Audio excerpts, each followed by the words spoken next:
ન્યૂઝ9 ગુજરાતી સાથે હું છું આપની સાથે પાયલ બામભણિયા। તો જોઈએ આજના મહત્વના સમાચારમાં। ધારી શહેરમાં ઘૂસ્યા બે સિંહો, પોસ વિસ્તારમાં મચી દહેશત। ધારી ગીરના સિંહો હવે ફરીવાર ખોરાકની શોધમાં ધારીના શહેરી વિસ્તારોમાં પ્રવેશ કરતા જોવા મળ્યા છે। વહેલી સવારે ધારીના ઇન્દિરાનગર વિસ્તારમાં બે સિંહો ઘૂસતા સમગ્ર વિસ્તારમાં દહેશત ફેલાઈ ગઈ હતી। શહેરની શેરીમાં બેસેલા પશુ પર સિંહોએ શિકાર કરવાનો પ્રયત્ન કર્યો હતો, જે દરમિયાન કેટલીક મિનિટ સુધી સિંહો ત્યાં હાજર હતા। સિંહોના અણધારી પ્રવેશથી સ્થાનિક લોકો ચિંતિત થઈ ગયા હતા। સ્થાનિકોએ રાખી સાવચેતી, સિંહો પરત જંગલ તરફ રવાના થયા। સિંહોની હાજરીનો વિડીયો સ્થાનિકોની મોબાઈલ કેમેરામાં કેદ થયું છે, જેમાં સિંહોને શેરીમાં ફરતા સ્પષ્ટ રીતે જોઈ શકાય છે। સિંહોએ જ્યારે પશુ પર હુમલો કર્યો તે સમયે લોકોના અવાજથી તેઓ અટકી ગયા અને જંગલ તરફ પાછા ફરી ગયા।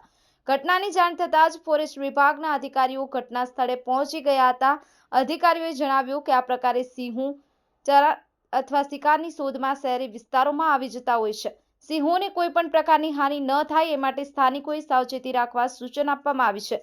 સિંહો જોવા મળે ત્યારે તેમને હેરાન ન કરવું, તાત્કાલિક ફોરેસ્ટ વિભાગને જાણ કરવી, મવેશીઓને રાત્રિ સમયે સુરક્ષિત સ્થાન પર રાખવા પર ભાર મૂક્યો।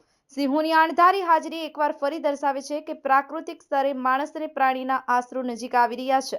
આ બાબતે લાંબા ગાળાના પર્યાવરણ સંરક્ષણ અને જીવનસાર તકેદારીના પ્રયાસોની જરૂર છે।